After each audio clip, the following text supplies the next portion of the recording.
Hi friends, ಎಲ್ಲರೂ ಹೇಗಿದ್ದೀರಾ? I hope you all doing good. ತಮ್ಮೆಲ್ಲರಿಗೂ ಅಡ್ವಾನ್ಸ್ಡ್ ಹ್ಯಾಪಿ ಸಂಕ್ರಾಂತಿ. ಈ ವ್ಲಾಗ್ನ ನಾನು ಸಂಕ್ರಾಂತಿ ಹಬ್ಬದ ಹಿಂದಿನ ದಿವಸನೇ ಶೂಟ್ ಮಾಡಿರುವಂತಹ ವಿಡಿಯೋ. ಬೆಳಗ್ಗೆ 11 ಗಂಟೆಯಿಂದ ಈ ವ್ಲಾಗ್ನ ಸ್ಟಾರ್ಟ್ ಮಾಡ್ತಾ ಇದ್ದೀನಿ. ಶಿವಾಂಶ್ನ ರೆಡಿ ಮಾಡಿಬಿಟ್ಟು ಸ್ಕೂಲ್ ಕಳಿಸಿದೆ. ನಂತರ ಎಲ್ಲರದು ಬ್ರೇಕ್ಫಾಸ್ಟ್ ಮುಗೀತು. ಹಾಗೇನೆ ಮನೆ ಎಲ್ಲ ಕ್ಲೀನ್ ಮಾಡಿಕೊಂಡು ಮಧ್ಯಾಹ್ನ ಅಡುಗೆ ಎಲ್ಲ ಪ್ರಿಪೇರ್ ಮಾಡಿಬಿಟ್ಟು ಬೇಗ ಈ ವ್ಲಾಗ್ನ ಸ್ಟಾರ್ಟ್ ಮಾಡ್ತಾ ಇದ್ದೀನಿ. ಆಸ್ ಯೂಶುವಲ್ ಆಗಿ ಹೆಂಗಸರಿಗೆ ನಾಳೆ ಹಬ್ಬ ಇದೆ ಅನ್ನೋವಾಗ ನಮಗೆ ಹಿಂದಿನ ದಿವಸನೇ ತುಂಬ ಕೆಲಸಗಳೆಲ್ಲ ಇರುತ್ತಲ್ಲ ಫ್ರೆಂಡ್ಸ್. ಆ ಕೆಲಸಗಳೆಲ್ಲ ನಾನು ಹಿಂದಿನ ದಿವಸನೇ ಮಾಡ್ಕೊಂಡ್ಬಿಡ್ತೀನಿ. ಆಗಲೇ ನಮಗೆ ಹಬ್ಬದ ದಿವಸ ಅಷ್ಟು ಟೆನ್ಷನ್ ಇರೋದಿಲ್ಲ. ಕೆಲಸಗಳೆಲ್ಲ ಬೇಗ ಆಗುತ್ತೆ. ಬೆಳಗ್ಗೆನೇ ಹೂವು ಎಲ್ಲ ತರಿಸ್ಕೊಂಡ್ಬಿಟ್ಟೆ. ನಾನು ಯಾವಾಗಲೇ ಆಗಲಿ ನಮಗೆ ಫಂಕ್ಷನ್ ಇಲ್ಲ, ಹಬ್ಬ ಇದೆ ಇಲ್ಲ ಯಾವುದೇ ಪೂಜೆ ಇದೆ ಅನ್ನೋವಾಗ ಹಿಂದಿನ ದಿವಸ ಬೇಗ ಹೂವು ತರಿಸ್ಕೊಂಡ್ಬಿಟ್ಟು ಪೋಣಿಸ್ಕೊಂಡ್ಬಿಟ್ಟು ಒಂದು ಕಾಟನ್ ಕ್ಲಾತಲ್ಲಿ ಇಟ್ಕೊಂಡ್ಬಿಡ್ತೀನಿ. ಪೋಣಿಸಿರುವ ಹೂವನ್ನ ಕಾಟನ್ ಕ್ಲಾತಲ್ಲಿ ಇಟ್ಬಿಟ್ಟು ಸ್ವಲ್ಪ ನೀರು ಹಾಕಿ ಇಟ್ಬಿಟ್ರೆ ಫ್ರೆಶ್ ಆಗಿರುತ್ತೆ. ಸೊ ನಾನು ಬೆಳಗ್ಗೆನೇ ಹೂವನ್ನೆಲ್ಲ ಈ ರೀತಿ ರೆಡಿ ಮಾಡ್ಕೊಂಡ್ಬಿಟ್ಟು ಸ್ಟೋರ್ ಮಾಡಿ ಇಟ್ಕೊಂಡ್ಬಿಡ್ತೀನಿ. ನಾಳೆ ಸಂಕ್ರಾಂತಿ ಹಬ್ಬ ಆಗಿರೋದ್ರಿಂದ ಎಳ್ಳು ಬೆಲ್ಲ ಎಲ್ಲ ನಾನು ಈಗಲೇ ಪ್ರಿಪೇರ್ ಮಾಡ್ಕೊಂಡ್ಬಿಡ್ತಾ ಇದ್ದೀನಿ ಫ್ರೆಂಡ್. ನಾಳೆ ಪ್ರಿಪೇರ್ ಮಾಡ್ಕೋಬೇಕು ಅಂದರೆ ಸ್ವಲ್ಪ ಲೇಟ್ ಆಗುತ್ತೆ. ಸೊ ನಾನು ಈಗಲೇ ಪ್ರಿಪೇರ್ ಮಾಡಿ ಇಟ್ಬಿಡ್ತಾ ಇದ್ದೀನಿ. ಪೂಜೆಗೆ ಸಪ್ರೇಟಾಗಿ ಮಾಡ್ಕೊತೀನಿ. ಇದನ್ನು ನಾನು ತಿನ್ನೋಕ್ಕೆ ಪ್ರಿಪೇರ್ ಮಾಡ್ತಾ ಇದ್ದೀನಿ.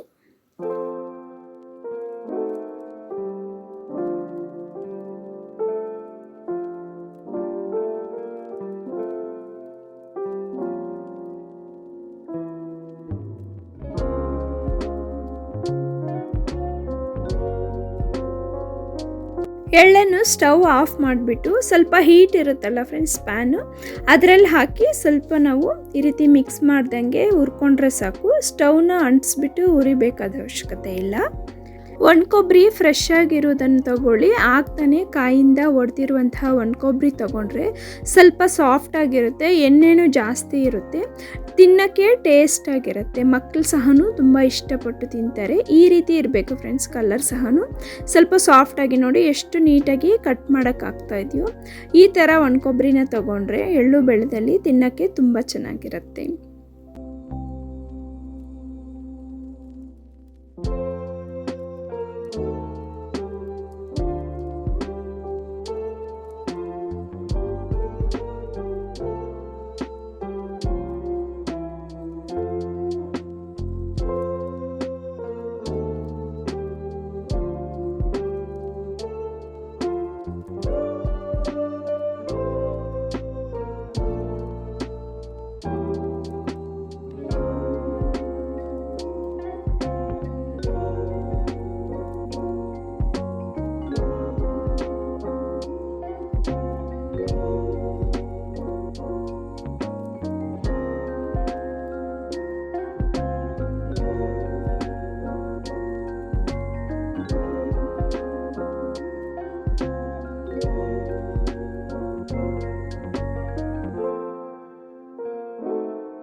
ನಾವು ತಗೊಂಡಿರುವಂತಹ ಎಲ್ಲ ಇಂಗ್ರೀಡಿಯೆಂಟ್ಸ್ನ ಈಗ ಮಿಕ್ಸ್ ಮಾಡ್ಕೊಂಡ್ಬಿಟ್ರೆ ನಮಗೆ ಎಳ್ಳು ಬೆಲ್ಲ ಪ್ರಿಪೇರ್ ಆಗುತ್ತೆ. ಆಚೆ ಕಡೆಯಿಂದ ತರೋದು ನನಗಷ್ಟು ಇಷ್ಟ ಆಗಲ್ಲ ಫ್ರೆಂಡ್ಸ್. ಯಾಕಂದರೆ ಮನೆಯಲ್ಲೇ ಮಕ್ಕಳೆಲ್ಲ ತಿಂತಾರೆ, ನಾವು ನೋಡಿರೋದಿಲ್ಲ ಅವರು ಯಾವ ರೀತಿ ಪ್ರಿಪೇರ್ ಮಾಡ್ತಾರೆ ಅಂತ. ನನಗೆ ಅಷ್ಟಾಕು ಆಚೆ ಕಡೆಯಿಂದ ತರುವಂತಹ ಯಾವುದೇ ಫುಡ್ ಆಗಲಿ ಅಷ್ಟು ಇಷ್ಟ ಆಗಲ್ಲ. ಶಿವಾಂಶ್ಗೂ ನಾನು ಮೊದಲಿಂದ ರೂಢಿ ಮಾಡಿಲ್ಲ. ಅವನು ಆಚೆ ಕಡೆಯಿಂದ ತರುವಂತಹ ಯಾವುದೇ ತಿನಿಸುಗಳಾದರೂ ಇಷ್ಟಪಟ್ಟು ತಿನ್ನಲ್ಲ. ಈ ಎಳ್ಳು ಬೆಲ್ಲ ಪ್ರಿಪೇರ್ ಮಾಡುವಾಗ ಕೆಲವರು ಹುರ್ಗಡ್ಲೆಯನ್ನು ಆ್ಯಡ್ ಮಾಡ್ತಾರೆ, ಬಟ್ ನಮ್ಮ ಮನೇಲಿ ಹುರ್ಗಡ್ಲೆ ಆ್ಯಡ್ ಮಾಡಿದ್ರೆ ತಿನ್ನಲ್ಲ. ಸೊ ನಾನು ಒಣಕೊಬ್ಬರಿ, ಬೆಲ್ಲ, ಕಡಲೆ ಬೀಜ, ಎಳ್ಳು ಮತ್ತು ಈ ಸ್ವೀಟ್ ಸೋಂಪನ್ನು ಆ್ಯಡ್ ಮಾಡಿ ಪ್ರಿಪೇರ್ ಮಾಡ್ಕೊತಾ ಇದ್ದೀನಿ. ಬೆಳಗ್ಗೆಗೆ ನಾನು ಸ್ನಾನ ಮಾಡಿಬಿಟ್ಟು ಪೂಜೆ ಮಾಡೋವಾಗ ಎಳ್ಳು ಬೆಲ್ಲನ ಮತ್ತು ಪೂಜೆಗೆ ಸಪ್ರೇಟಾಗಿ ಪ್ರಿಪೇರ್ ಮಾಡ್ಕೊತೀನಿ. ಇದನ್ನು ನಾನು ತಿನ್ನೋಕ್ಕೆ ಮಾತ್ರ ಪ್ರಿಪೇರ್ ಮಾಡ್ತಾ ಇದ್ದೀನಿ ಫ್ರೆಂಡ್ಸ್.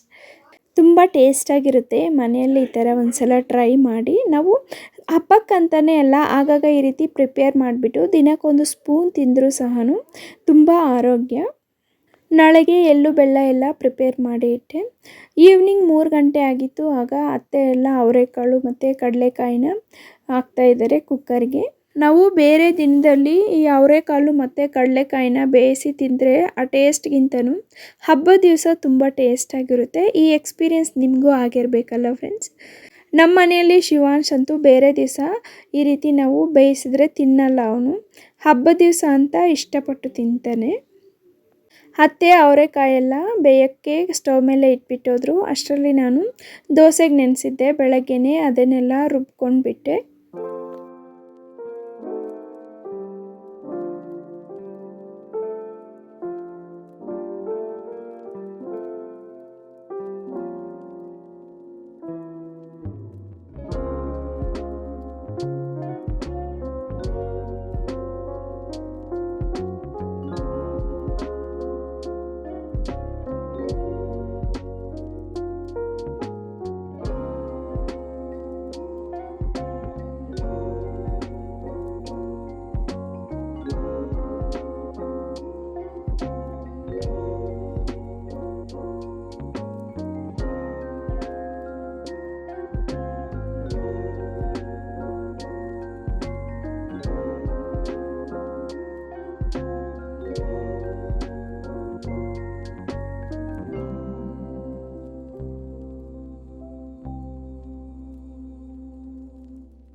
ದೋಸೆ ಇಟ್ಟು ಕೆಲಸ ಎಲ್ಲ ಮುಗೀತು. ಅಷ್ಟರಲ್ಲಿ ಕಡಲೆಕಾಯಿ ಮತ್ತು ಅವರೆಕಾಯಿ ಬೆಂದಿತ್ತು. ಎಲ್ಲರೂ ಕೂತ್ಕೊಂಡು ತಿಂದ್ವಿ.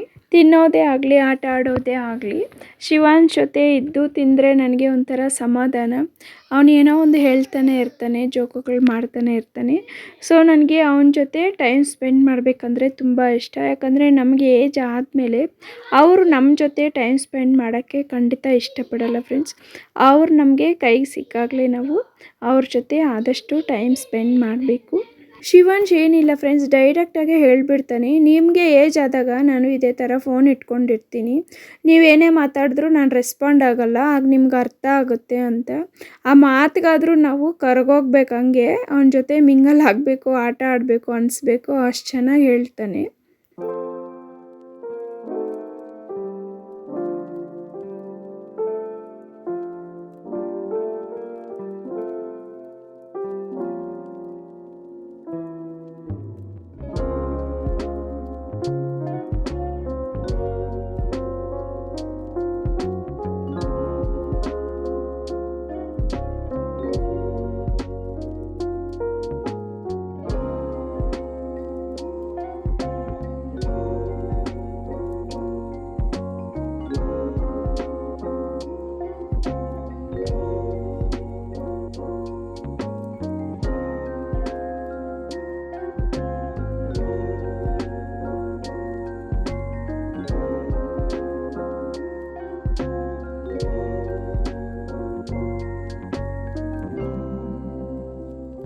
ಇಷ್ಟೇ ಫ್ರೆಂಡ್ಸ್, ಈ ವ್ಲಾಗ್ನ ಇಲ್ಲಿಗೆ ಎಂಡ್ ಮಾಡ್ತಾ ಇದ್ದೀನಿ. ಈ ವ್ಲಾಗ್ ನಿಮಗೆ ಇಷ್ಟ ಆಗಿದ್ರೆ ಪ್ಲೀಸ್ ಒಂದು ಲೈಕ್ ಕೊಟ್ಟು ನಿಮ್ಮ ಫ್ರೆಂಡ್ಸ್ ಹಾಗೆ ಫ್ಯಾಮಿಲಿ ಮೆಂಬರ್ಸ್ ಜೊತೆ ಶೇರ್ ಮಾಡಿ. ಹಾಗೆಯೇ ನೀವು ಹೇಗಿದ್ದೀರಾ ಅಂತ ಕಮೆಂಟ್ ಸೆಕ್ಷನಲ್ಲಿ ನನ್ನ ಜೊತೆ ಶೇರ್ ಮಾಡ್ಕೊಳ್ಳಿ.